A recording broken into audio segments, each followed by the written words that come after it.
థియేటర్ల బంద్ గురించి ప్రముఖ నిర్మాత దిల్ రాజు సోదరుడు శిరీష్ రెడ్డి తోడకొట్టి ప్రకటించారు. ఈ అంశాన్ని ఉప ముఖ్యమంత్రి పవన్ కళ్యాణ్, సినిమాటోగ్రఫీ మంత్రి కందుల దుర్గేష్ సీరియస్ గా తీసుకోవడంతో తనపై వారు బురద జల్లేందుకు యత్నిస్తున్నారని జనసేన రాజమహేంద్రవరం ఇన్ఛార్జిగా సస్పెన్షన్ కు గురైన అనుశ్రీ సత్యనారాయణ పేర్కొన్నారు. తన సోదరుని కాపాడేందుకు దిల్ రాజు నటిస్తున్నారని అన్నారు. ఈ అంశంపై కొద్ది రోజులుగా వినిపిస్తున్న ఆ నలుగురు వీళ్లేనంటూ నిర్మాతలు దిల్ రాజు, ఆయన సోదరుడు శిరీష్ రెడ్డి, సురేష్ బాబు, ఏషియన్ సునీల్ పేర్లు వెల్లడించారు.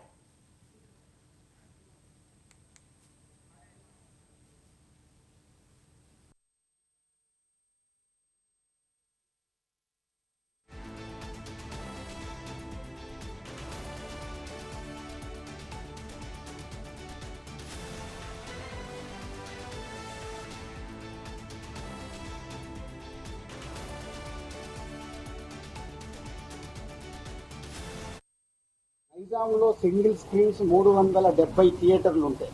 300 అంటే అది కరెక్ట్ కాదు. భగవంతుడు ఉన్నాడు, అంతకంతా ఉంచి నా దేవుడు శ్రీ పవన్ కళ్యాణ్. ఆయన అంతా గమనిస్తాడు. ఏదంటారు కదా, మొత్తం అంతు చూసేస్తాడండి.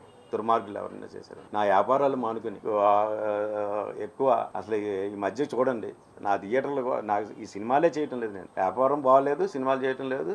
అయినా సరే హరిహర వీరమ్మలు నేను బ్యాన్ చేయండి అని మీరు వీడియో ఉందని అంటున్నారు కాబట్టి అది నిజంగా నిరూపించండి. మీకు దమ్ము ధైర్యం ఉంటే, లేకపోతే నేను కోర్టుకి వెళ్తాను మిమ్మల్ని ఎట్టి పరిస్థితులు. ఎందుకంటే నా భవిష్యత్తుతో ఆడుకున్నారు మీరు. ఎప్పుడో మే 13న వాళ్ళతోటి పెట్టిన దానికి అప్పుడు అనౌన్స్ లేదు. అది కూడా వర్కౌట్ కాకపోతే మూసేస్తామని చెప్పాం. కానీ కాలితే చూడండి, మన అందరూ ఆఫీసర్లు కూడా వెళ్ళారు, అన్ని థియేటర్లు చేశారు. ఎన్ని థియేటర్లు మూస్తున్నాయి వాళ్ళు చూశారు. ఇది ఎగ్జిబిటర్ల పరిస్థితి.